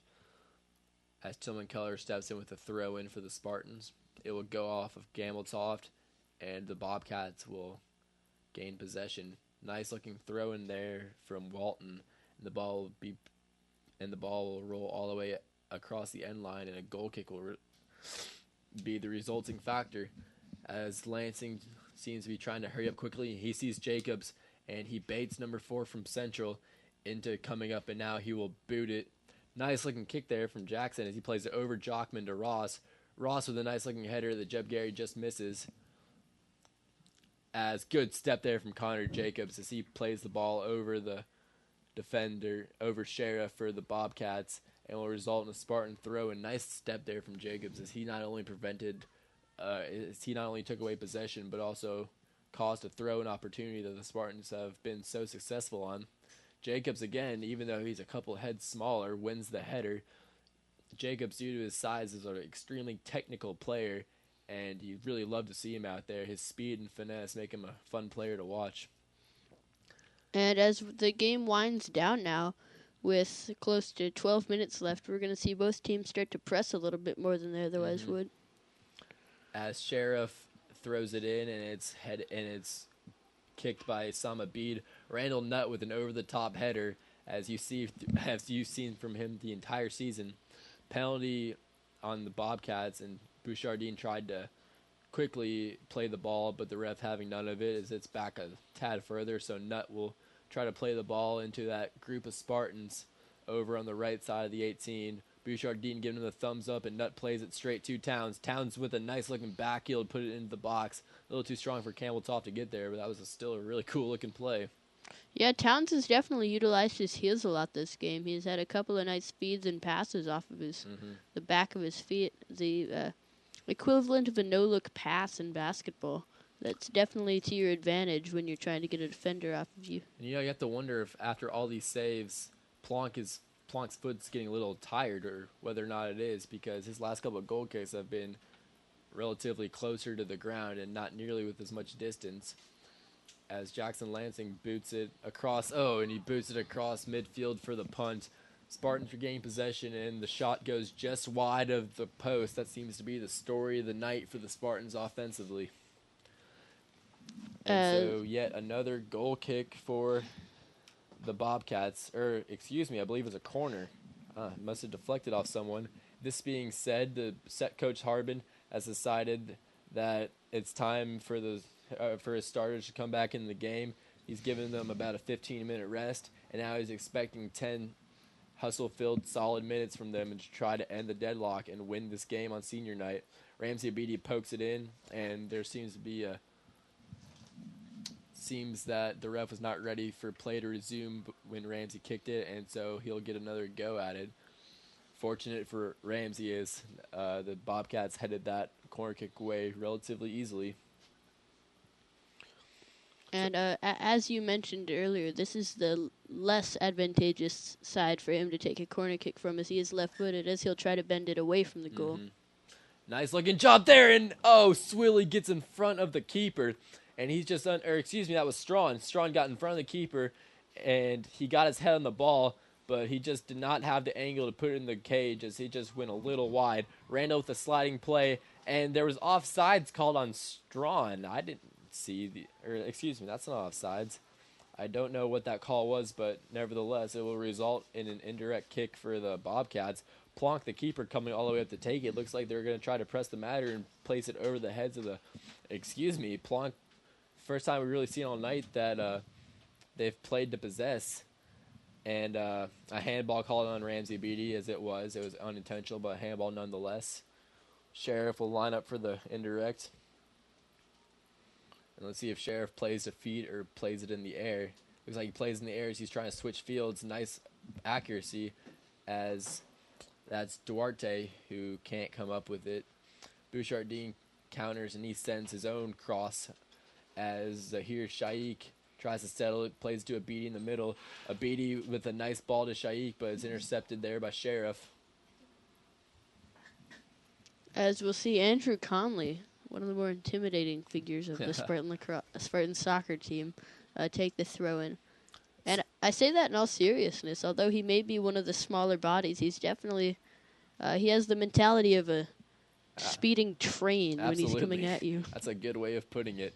And the throw-in puts the ball back in this Bobcats 18. Strawn in the corner with a man on him. Plays it up top to Nord. A little miscommunication. And Edwardson will kick it out of bounds. Another throw-in with just over 8 minutes left to go in this game. Spartans really have to start getting more aggressive, as they've had the opportunities there the entire night. They just need to start converting on some of them. As Nord puts it over, Bouchardine flips it into the box, and Gameltoff puts it over the end line. And so with another substitution, this is interesting. The Bobcats are bringing Kamokai back into the game. I didn't even know he was out. So Kamokai, one of the Bobcats' best players, with a fresh set of legs, looks like they're going. So it appears that the Bobcats aren't going to be satisfied with the tie. They're going for the win here. They'll be trying to play the ball to Kamokai, letting him get isolation with the defender and see if he can use his skills to get around and get a good-looking shot on goal. Plonk plays it over, but Bouchardine wins the header. Nice placement on the header as he takes it straight to Swilly. Swilly tries to play it through, and it's stopped by Holland. Holland out to Edwardson. Edwardson boots it way downfield as Johan John heads it back. And now here comes Kamokai. But what a great play from the senior Randall Nutt. Randall plays defeat with Ramsey Abidi, and Ramsey, it was a good idea. A little too strong as he chips Zahir. As he tried to chip Zahir into the box to get a one-on-one. Plonk read it all the way. Bit too strong of a look from Abidi, but still a good idea. As it appears that there was once again another, it was offsides on Zahir. So Zahir was a step past the last defender for the Bobcats before the ball was kicked, resulting in the indirect kick from Plonk. Plonk sends it to the feet of that's Edders. As these small mistakes are going to start to bite the Spartans in the butt. Absolutely. We've seen them have multiple scoring opportunities squandered by just offsides and pushing away from the ball, and even sometimes just a little bit of a miskick. Absolutely, and Walton is limping. I believe Strawn ran into him, and if you don't know, if you can't see Robbie Strawn's physical makeup, that's never a good thing when he runs into you. He is built like an ox, and Walton is still limping out of it, but he remains in the field of play. Plonk once again with another save, as just under 6 minutes left to go here. Plonk sends it up. Not as impressive as a drop kick as we've seen in the earlier stages of the game from him. His foot is most definitely tired. I'm definitely seeing that as well. Or maybe it's just the fact that his bad kicks are snowballing. He has one bad kick and he just gets mad at himself, and maybe he's the sort of keeper who just can't deal with his own mistakes. That could certainly be it. Soccer's a very mental game, and you have to stay mentally into the game in order to physically excel. And Kamokai now leading the charge for the Bobcats, and it gets through Scott Nord, and Duarte had an open look for a second, but that's all it was, a second, before Nord and John backtracked and kicked the ball out of bounds. Kamokai hurrying to the ball. He's going to go over with an immediate throw-in, throws it in over to Edders. Edders defended by Bouchardine. Bouchardine a little more upset that he didn't get more pressure as the Spartans let the ball get to the middle of the field rather easily. Nord plays it up in the air, and Bouchardine goes for the header and misses it.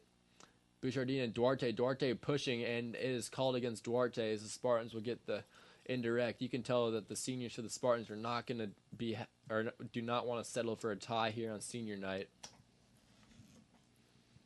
Absolutely. And although in this they can get a little bit more offense produced or capitalize on one of these many opportunities they've had, that doesn't seem like that's possible. Absolutely. But another Bobcat throw-in as they regain possession. Edders throws it over to Duarte. Duarte plows over John, and Johan John gets the call as the Spartans are hurrying up here, trying to press the matter, trying to catch the Bobcats in a transition and try to poke in a goal here. Nord sends it upfield, but it's easily won by the Bobcats.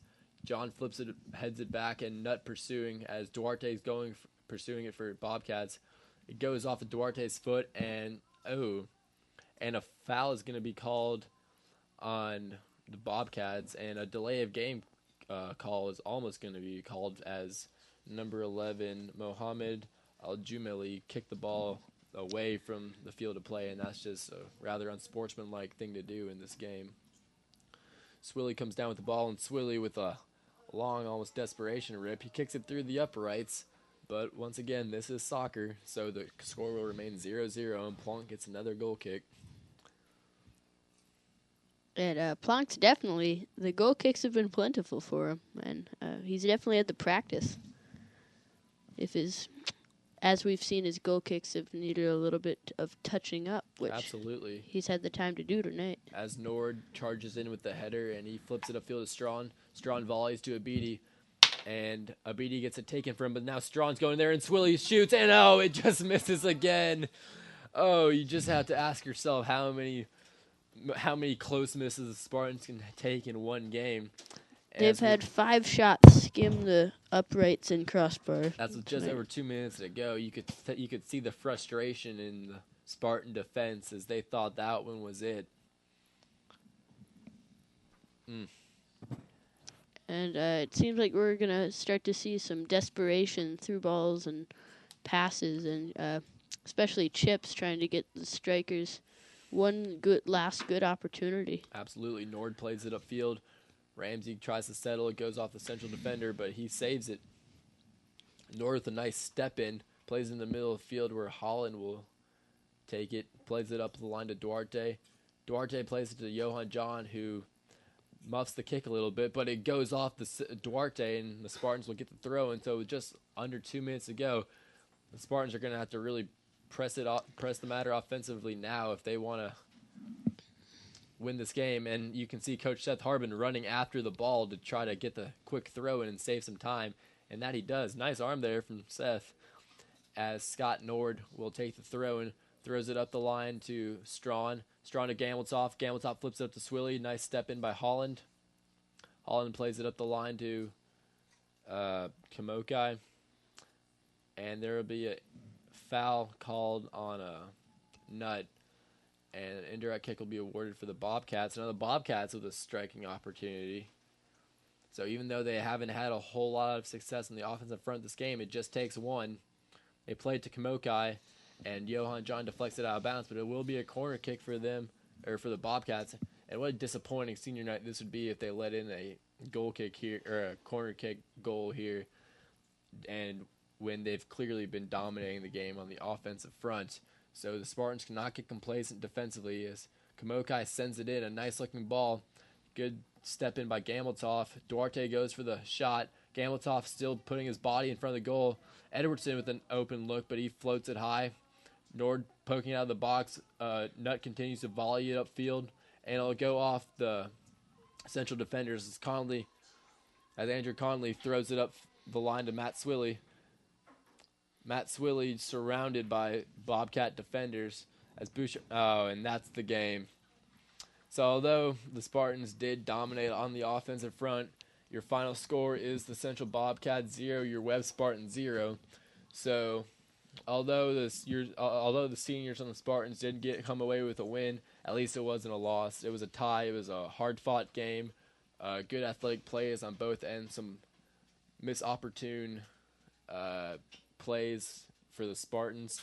But all in all, it was a rather fun game to watch. So as the teams shake hands and the seniors strut off their field for the last time in their high school careers, we're going to take a quick break. We'll be right back with some analysis of the game. Until then, you are watching Webb on the Web, the WOW Network.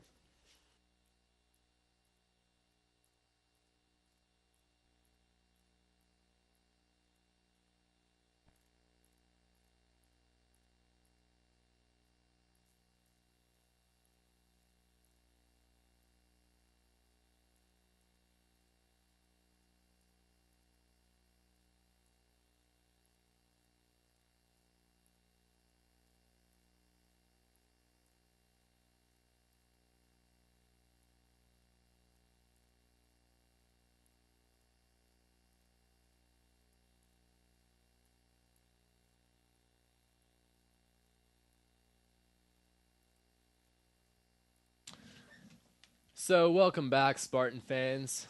I doubt there are those of you who are just tuning in, but if you are watching the results of the Webb Spartans and the Central Bobcats soccer match, as it ended in a rather disappointing draw for the Spartans, as they seem to dominate the game on the offensive front throughout both halves.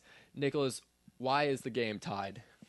Well, the single point that boils down to the game ending in a 0-0 tie is just the Spartans' missed shots. They had 6 different opportunities, which could have been goals if the shots had been on target, especially that one with about 15 minutes left in the second half when the goalie Plot came out and Zahir Shaikh had a shot on the open goal, but his shot was just a little bit wide. Absolutely, and this being said, though, the defensive soundness was there as always for the Spartans. There was no problem there, and even the offensive production in terms of moving the ball and playing the ball to space and defeat was, I thought, better than we usually see from this soccer team.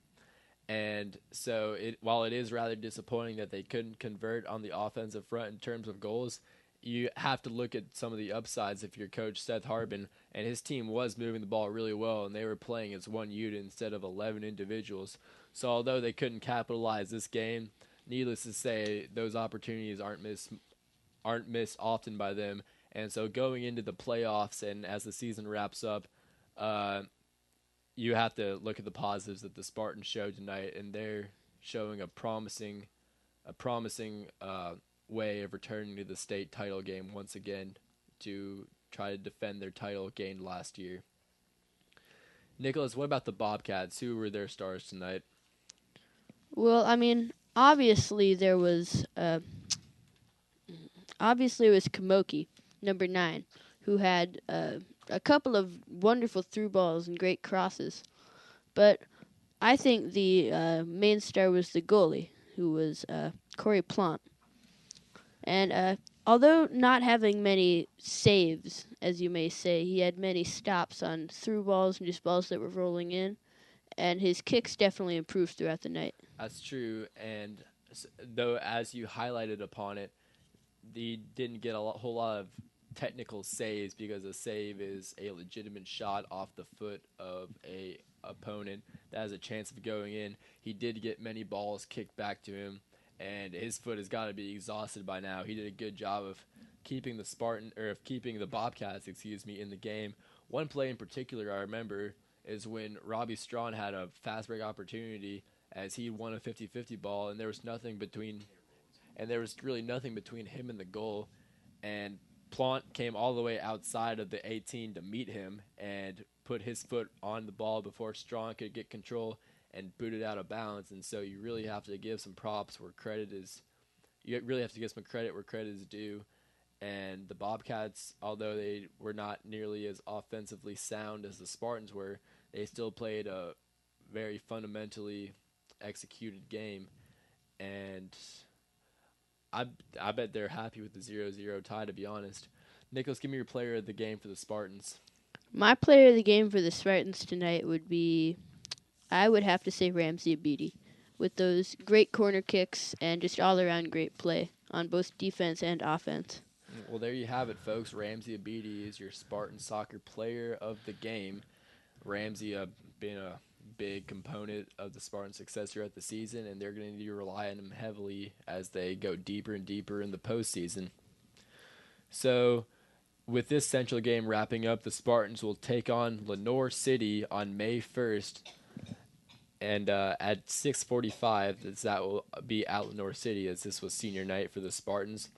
Now, after Lenoir City, there will not be another varsity game until the playoffs, and so the Spartans really only have one more game to really fine-tune their errors and fix their mistakes and set their lineups and really do all the things they have to do before they enter postseason play. But from what I saw tonight, Nicholas, I'm feeling really optimistic about their chances in the postseason this year. Well, I completely agree. It looks like they're going to go back to the Blue Cross Bowl once again. Well, there you have it, folks. 0-0 tie between the Spartans and the Bobcats. Ramsey Abidi, your player of the game. Optimistic looking performance from the Spartans despite the tie. So for those of you listening, I believe this is going to be our last soccer broadcast of the season, and our first actually. But nevertheless, it was really fun. Nicholas and I both had a great time. So from us to you, we wish you all the best, and until next time, keep dreaming of Spartan victory. You're watching Webb on the Web, the WOW Network.